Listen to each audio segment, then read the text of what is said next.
Are के paper में सामान्य हिंदी के 6 टॉपिक आते हैं। इन 6 टॉपिक में विलोम शब्द 10 मार्क का आता है। तो आज हम विलोम शब्द पढ़ने जा रहे हैं। विलोम शब्द पढ़ने की आवश्यकता ही क्यों पड़ती है? इससे भाषा की समझ पड़ती है, आपकी भाषिक समझ विकसित होती है, सोचने की क्षमता बढ़ जाती है। आपके पास जितने ज़्यादा वर्ड्स होंगे आप उतना ज़्यादा सोच सकते हैं, क्योंकि पहले ही आपको बता चुका हूँ, शब्द आपकी भावनाओं को व्यक्त करते हैं, आपके विचार को व्यक्त करते हैं।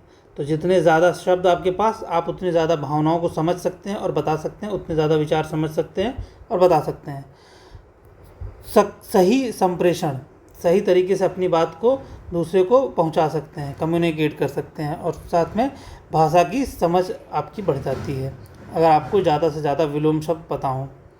देखिए, आपने अभी तक रट्टा मारा होगा, आपको चीज़ें बहुत सारी याद हुई होंगी, बहुत सारी चीज़ें भूल गई होंगी।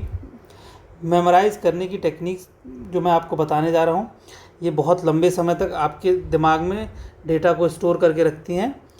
इसके लिए करना क्या है, आपको जो सामान्य हिंदी का हिस्सा है उसे आप मॉर्निंग स्लॉट में पढ़िए, सुबह 6 से 9 के बीच में, या आप इससे पहले अगर उठ सकते हैं तो उससे पहले से लेके 9 बजे के पहले ही आप मॉर्निंग स्लॉट में इसे पढ़िए। इससे होगा क्या, सुबह काम माइंड होता है, शांत दिमाग में चीज़ें ज़्यादा अच्छे से जाती हैं और अच्छे से समझ में आती हैं। दूसरी टेक्निक क्या है, रिदमिक वे में स्टडी करिए। जैसे एग्जांपल देता हूँ आपको, सपोज़ ये है, यहाँ पे इसे आपको पढ़ना है। अब इसे आप ऐसे नॉर्मल पढ़, आदि अनादि अधिकृत अनधिकृत, आदि अनादि अधिकृत अनधिकृत, अख्यात अनाख्यात, आस्था अनास्था, इहा अनीहा। किसी भी तरीके के रिदम पे आप इसे पढ़ सकते हैं। इससे होगा क्या, आपका एक तो मन लगेगा, दूसरा आपको चीज़ें ना एक फ्लो में याद रहेंगी। हो सकता है आपके दिमाग में वो चीज़ें याद ना, मतलब एट द रैंडम चीज़ें याद ना, लेकिन वो फ्लो में जब आएगा चीज़ तो बाय डिफ़ॉल्ट आपका सबकॉन्शियस माइंड आपको याद दिला देता है। तीसरी चीज़ जो आप कर सकते हैं, जो बहुत कारगर है, एक्टिव रिकॉल।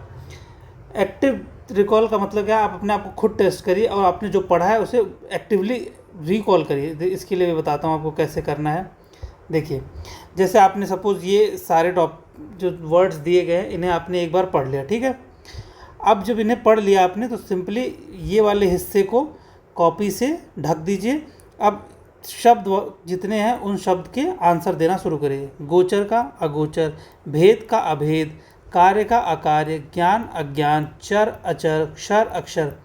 अब इससे हुआ क्या कि आपको ऑप्शंस नहीं पता है, ऑप्शंस में ब्रेन को पास सिर्फ चूज़ करना है। 4 ऑप्शंस दिए गए हैं, इन 4 में से किसी एक को चुनना है, बट आपके पास कुछ है ही नहीं, ब्लैंक है। आपने एक क्वेश्चन पढ़ा, अब ब्लैंक है, अब आगे आपको वर्ड लिखना है, आपको ज़ीरो से सोच के उस पर एक पर्टिकुलर वर्ड फिल करना है। इसमें क्या है, आपके ब्रेन ज़्यादा एक्टिव हो जाता है, ब्रेन को ज़्यादा काम करना पड़ता है, तो इसी को बोलते हैं एक्टिव रिकॉल। इस तरीके की टेक्निक आप यूज़ कर सकते हैं अपनी पढ़ाई के दौरान, ये बहुत कारगर टेक्निक है। फिर आप नेक्स्ट टेक्निक क्या यूज़ करिए, स्पेस्ड रिवीजन। सपोज़ आपने मॉर्निंग स्लॉट में 6 बजे से 9 बजे के बीच में जो पढ़ाई करी, अब उसे शाम के टाइम पे, इवनिंग में आप इसे सिर्फ 10 से 15 मिनट के लिए देख लीजिए। देखने का मतलब क्या है, सिंपली इसे एक क्वेश्चन के साथ समझाता हूँ। सपोज़ आपने ये पढ़ लिया, अब इसमें करना क्या है, रैंडम, एट रैंडम, भद्र का अभद्र हो गया, न्याय अन्याय हो गया, नाम अनाम हो गया, अनाश्रित है तो आश्रित हो गया, अल्पज्ञ है तो बहुज्ञ। ऐसे एक रैंडम कोई भी क्वेश्चन उठाइए, पढ़ा, 10 मिनट सिर्फ ये एक्सरसाइज करिए। उसके बाद अगली सुबह जब आप फिर से पढ़ना शुरू करें, फिर उस जो चीज़ तो आपने कल पढ़ी थी उसे एक बार पूरा फिर से पढ़िए। हार्डली 20 मिनट लगना है, 15 मिनट लगना है। 15 से 20 मिनट में आप जो कल पढ़े थे वो रिवीजन हो जाएगा। इससे आपका मल्टीपल रिवीजन भी हो जाएगा और एक टाइम के बाद आपने जो चीज़ें फिर से पढ़ी हैं वो रिकॉल हो जाएंगी। बहुत सारे वर्ड्स आपको भूल जाएंगे, बट जब आप रिवीजन करेंगे दोबारा तो वो चीज़ें याद रहती हैं आपके दिमाग में। एक और कारगर तरीका है ऑडियो वीडियो रिपीटिशन। इसमें आप क्या कर सकते हैं कि आप जब पढ़ रहे हैं उसका ऑडियो रिकॉर्ड कर लीजिए, या आप वीडियो फॉर्म में रिकॉर्ड कर लीजिए, या फिर हमने जो वीडियो प्रोवाइड करी इसी वीडियो को आप प्ले करके सुन लीजिए। इससे होगा क्या कि आपने जब खुद पढ़ा तो आपके ब्रेन में वो डेटा जा चुका है, अभी क्या आपके कानों के थ्रू फिर से वो डेटा आपके दिमाग में जा रहा है। जिससे मल्टीपल टाइम आपके ब्रेन में ये डेटा सेव हो जाएगा और ये लंबे समय तक आपके दिमाग में स्टोर्ड रहेगा। चलिए अब आपको बताते हैं विपरीत शब्द होते क्या हैं। जैसे ये है हैप्पी, खुश, दुखी, ये दो स्टेट को दर्शाते हैं। एक स्टेट ये है, ये एक स्टेट है, दो अपोजिट स्टेट, और ये इसका दूसरा पार्ट है। यानी अगर आप इस स्थिति में हैं तो दूसरा ये वाली स्थिति के बारे में आप बात कर रहे हैं। जैसे खुश हैं, उसके अपोजिट का क्या होगा, दुखी। तो एक्सट्रीम पे बात चल रही है, गर्म ठंडा, दो एक्सट्रीम पार्ट्स की बात हो रही है। सेम वैसे ही लड़का लड़की, ठीक है। तो अभी आप एक और चीज़ बेसिक कॉन्सेप्ट समझिए कि इतने सारे वर्ड्स हैं, विपरीत शब्द बनाने के लिए आप अनगिनत नंबर हैं, आप कितना ही पढ़िए इसकी नंबर्स ख़त्म नहीं होने वाले। बट आप बेसिक कॉन्सेप्ट समझ जाएंगे ना, तो आप वर्ड भले ना आपको पता हो, लेकिन आप उन टेक्निक्स का इस्तेमाल करके आप आंसर पकड़ लेंगे। वर्ड विपरीत शब्द बनते कैसे हैं? कुछ शब्द ऐसे हैं जिनकी परंपराएं चली आ रही हैं, जिन्हें आप एज इट इज़ ही पढ़ते हैं। जैसे दिन है तो दिन का उल्टा आप रात पढ़ेंगे। इसके पीछे कोई लॉजिक नहीं है, लेकिन है सिंपल कि हाँ, दिन का उल्टा रात होता है। दूसरा क्या होता है कि कोई पर्टिकुलर एक वर्ड है, इस वर्ड के आगे कुछ आप जोड़ दिए और इससे एक नया शब्द बन गया जो उसका विपरीत होता है। जैसे गोचर, इसमें आपने क्या जोड़ दिया, शब्द जोड़ दिया, और यही वर्ड वापस से रिपीट हो गया और नया शब्द क्या बन गया, अगोचर। गोचर अगोचर, कुछ शब्द जोड़ के उसका विपरीत शब्द बना लिया जाता है। तीसरा तरीका क्या है कि आप उसका जेंडर बदल दीजिए। सपोज ये लड़का है तो आप इसका जेंडर चेंज कर दिया, लड़की कर दिया। चौथा तरीका क्या है, जिगरी यार होते हैं। कुछ ऐसे शब्द होते हैं जो एक साथ में ही आते हैं, जैसे अमीर गरीब, यश अपयश, ये एक साथ ही प्रयोग होंगे। ये चार तरीके मुख्य जिनके थ्रू आप विपरीत शब्द बनाते हैं। अब जो मैं आपको बताने जा रहा हूँ, ये अब तक के रिकॉर्ड कह रहा हूँ, अब तक के प्रिपरेशन में आपने नहीं सीखा होगा। हो सकता है किसी टीचर ने आपको ये चीज़ ना बताई हो, लेकिन ये आपको एक बहुत ही बेहतरीन टेक्निक बता रहा हूँ। जब आपको शब्द ना पता हो, किस तरीके से आप पहचानेंगे कि इसका विपरीत क्या होगा या इस शब्द की मीनिंग क्या है, उससे आप सही आंसर तक पहुँच सकते हैं। जैसे ये जितने भी उपसर्ग लिखे हैं, अ, अन, दु, नी, कु, वी, अन, अति, अल, अभि, ये सारे उपसर्ग जिन भी शब्दों के आगे लगे होंगे वो शब्द नेगेटिव बन जाएगा। फॉर एग्ज़ाम्पल, आ शब्द लगा है असत्य के सामने तो ये नेगेटिव बन गया, सत्य पॉजिटिव है, असत्य नेगेटिव है। अन शब्द है, अन शब्द जैसे ही लगा, अनहोनी जैसे उदाहरण हो गया, होनी पॉजिटिव है, अनहोनी नेगेटिव टर्म है। दू से वर्ड आता है दुर्भाग्य, सौभाग्य पॉजिटिव वर्ड है, दुर्भाग्य नेगेटिव वर्ड है। नी निष्कलंक, कलंक वर्ड पॉजिटिव, निष्कलंक कलंक का ना होना। भले ये अल्टीमेट मीनिंग पॉजिटिव दे रहा है, लेकिन इसकी जो एक्चुअल मीनिंग है वो नेगेटिव में है। निष्कलंक, कलंक से रहित, वो नेगेटिव टोन में ही जा रही है।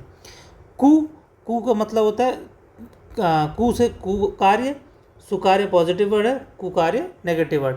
ऐसे ये सारे वर्ड्स जो हैं, जिन भी शब्दों के आगे लगेंगे वो शब्द नेगेटिव टोन की तरफ जाएगा, उस पूरे वर्ड की मीनिंग नेगेटिव की तरफ हो जाएगी।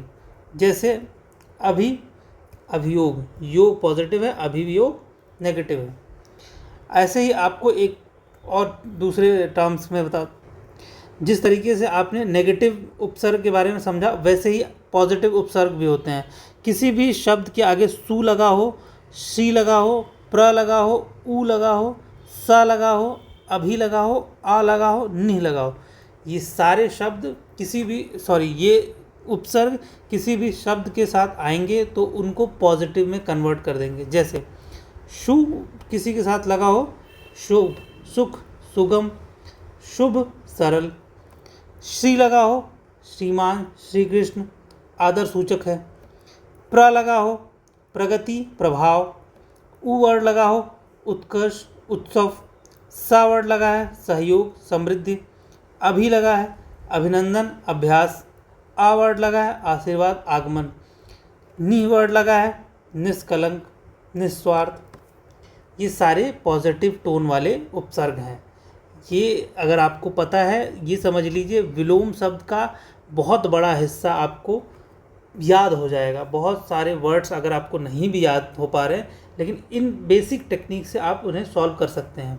तो इसलिए इन्हें रट लीजिए, याद कर लीजिए, समझ लीजिए। ये सारे उपसर्ग नेगेटिव टोन वाले होते हैं, ये सारे उपसर्ग पॉजिटिव टोन वाले होते हैं। चलिए अब आगे बताता हूँ आपको कि क्या क्या कैसे पढ़ना होता है, कितना टाइम देना होता है। ऐसा नहीं कि सारे टाइम रटना ही पड़े। देखिए, ये वाले जो शब्द हैं जिनमें उपसर्ग लगा है, इन्हें हार्डली आप एक बार अच्छे से पढ़िए, बाकी आप रैंडम रिवीजन करेंगे तो आपको याद हो जाएगा।